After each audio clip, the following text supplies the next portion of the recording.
আসসালামু আলাইকুম এইচএসসির ভাই আপুরা কি অবস্থা সবার। আচ্ছা, বোর্ডে তিনটা খুব গুরুত্বপূর্ণ জিনিস লিখছি যেটা প্রায় তোমরা সবাই ফেস করে থাকো।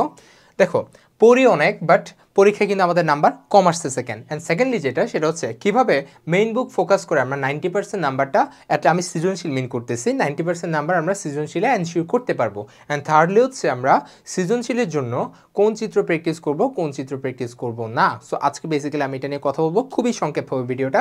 ফার্স্ট অফ অল আসি আমরা, দেখো আমরা অনেক পড়ি কিন্তু এক্সামে আমাদের নাম্বারটা কম আসার সবচেয়ে বড় যে কারণ সেটা হচ্ছে আমরা জিনিসটা গুছায় লিখতে পারি না। একটা সৃজনশীল যখন আমরা আনসার করব তখন আমরা এটা বুঝতে পারি না সৃজনশীলের যে লেখাগুলো, দেখো আমরা কিন্তু পড়ি কিন্তু মেইন বই, কিন্তু মেইন বইটা আমি হুবহু পরীক্ষার হলে কিন্তু তুলে দিলে আমাকে স্যার পুরোপুরি নাম্বার দিবে না। ওইটাকে আমার একটু সুন্দর করে গুছায়া পরীক্ষায় সৃজনশীলের মতো করে সাজায় লিখতে হবে, ঠিক আছে?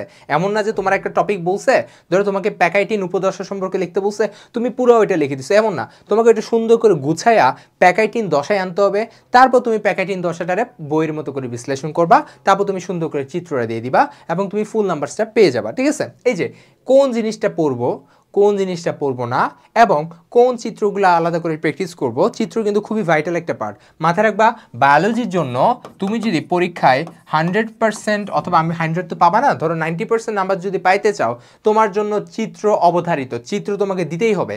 যেখানেই তুমি দেখতেছো একটু চিত্র পাওয়ার পসিবিলিটি আছে, সেখানেই তুমি চিত্র অবশ্যই দিবা। তাহলে আজকের এই যে তোমাকে তিনটা সমস্যা বললাম, তিনটা সমস্যার খুবই গুরুত্বপূর্ণ এবং খুবই ভাইটাল একটা সমাধান হচ্ছে আমাদের এই যে কিউএনএ বায়োলজি নোটসটা, ঠিক আছে?